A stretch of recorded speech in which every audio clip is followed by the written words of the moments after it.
Hello বন্ধুরা, welcome to my mini blog. আজ ছিল আমার ছুটি। আর সানডে মানেই তো জানো, ফান্ডে, স্ন্যাক্স, আড্ডা, মজা, আরও অনেক কিছু। ফার্স্টেই চলে গেছিলাম মায়ের বাড়িতে, কারণ মায়ের অনেক দিনের একটা আবদার ছিল আমার কাছে, আমি যাতে মাকে হোয়াইট সস পাস্তা বানিয়ে খাওয়াই। আমি নাকি এটা খুব ভালো বানাই, তাই আমি জানি না। তো যাই হোক, মায়ের বাড়িতে চলে গিয়েছিলাম। আর পাশে আমার একটা ফ্রেন্ডও থাকে, ওকে আমি ডেকে নিয়েছিলাম কি তুইও আয়। আমাদের প্ল্যানটা অন্য কিছু ছিল, কিন্তু হুট করে আমাদের বাড়িতে প্ল্যানটা হয়ে গেল। তো চলো, পাস্তা বানিয়ে নিয়েছি। এখানে বাবার কাছ থেকে একটু রিভিউ নিয়ে নেবো পাস্তাটা কেমনি হয়েছে।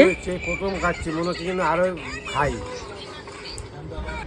বাবা তো খুব ভালো একটা রিভিউ দিয়ে দিল। বাবা যখন বলে দিয়েছে ভালো, তো তার মানে খুবই ভালো। আমি পাস্তা বানাতে শিখে গেছি।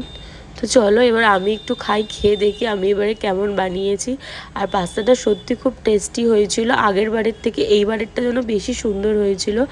আর এখানে আমরা সবাই মিলে এনজয় করছিলাম আর পাস্তা খাচ্ছিলাম, অনেক গসিপও হচ্ছিল। আর মায়ের তো খুব ভালো লেগেছে। নেক্সট টাইম আবার আরেকবার বানাতে হবে মায়ের জন্য। আর এই যে আমি এখানে, আমাদের প্ল্যানটা বাইরে যে হয়েছিল বন্ধুরা, মানে সব বন্ধুরা মিলে, কিন্তু জানি না হুট করে ঘুরে আমাদের দিকে প্ল্যানটা হয়ে গেল। আমি আর আমার ওই ফ্রেন্ডটা, কিন্তু আরও দুটো ফ্রেন্ডের বাড়িতে যাওয়ার কথা ছিল, তো হয়ে উঠলো না। তো দেখি নেক্সট কোনো প্ল্যান কি হয়। আমাদের প্ল্যান এরকমই হয়, কোনো প্ল্যান করি গাইস, ওটা চপাট হয়েই যায় আমাদের।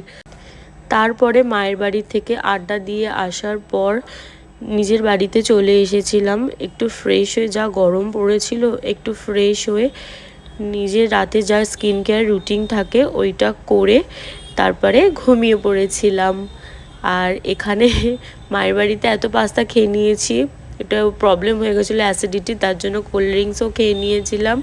খেয়ে নিয়ে তারপরে রাতে ঘুমিয়ে পড়েছিলাম। Tata, good night. ব্লগটা দেখে সাবস্ক্রাইব করতে